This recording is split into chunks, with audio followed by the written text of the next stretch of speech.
কোনো একটা নতুন কাজ শুরু হলে তার আর্টিস্টরা বলে সবসময় আর 5টা কাজের থেকে আমাদের কাজটা আলাদা, আপনারা দেখুন। কিন্তু এই কাজটা ট্রেলারটা দেখেই বোঝা যাচ্ছে সত্যি আর 5টা গল্পের থেকে আলাদা। কি বলবেন? হ্যাঁ, এটা ঠিক কথাই যে সবাই বলে যে এটা অন্য চরিত্রের মতন নয়, এটা দেখবে, কিন্তু এটা সত্যি অন্য চরিত্রের মতন নয়। মানে চিরাচরিত যে শাশুড়ির রোল হয়, মানে ক্যারেক্টারগুলো আমরা দেখি তার থেকে অনেকটা আলাদা। এই জন্যই কি এতদিন পরে এই গল্পটা বেছে নিলেন? হ্যাঁ, সেটা বলতে পারবো, কেননা চরিত্রটা ভালো লেগেছে দেখেই কাজটা করতে আসে।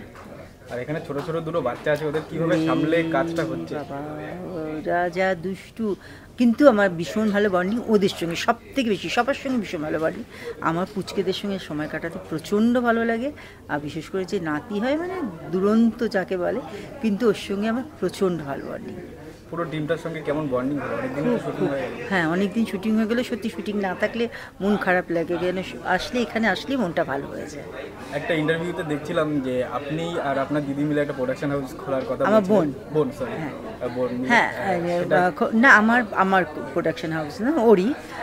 যেহেতু ওর মেয়ের পরীক্ষা চলছে, ওর সেটার জন্য ওটু কেন, ওর মেয়ে ল পড়ছে, পরের বছর ও লয়ার হয়ে যাবে, তা ওটা অনেকটা সময় দিতে হয়েছে মেয়ের জন্য, ও তারপরেই শুরু করবে। আপনাদের দুজনকে একসঙ্গে অনেক দর্শকরা দেখতে চায়, এই বিষয়ে কি বলবেন? এতদিন পরেও এত ভালোবাসা দর্শকরা। এটা মানে দর্শকদের, ওরা তো ভগবান, তাদের জন্যই আমরা এতদিন পরেও আমরা যে দাঁড়িয়ে রয়েছি তাদের ভালোবাসা।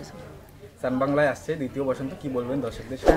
বলবো যে প্লিজ আপনারা দেখবেন, সান বাংলাতে আসছে রাত্রি 8টায় দ্বিতীয় বসন্ত, আশা করি আপনাদের ভালো লাগবে।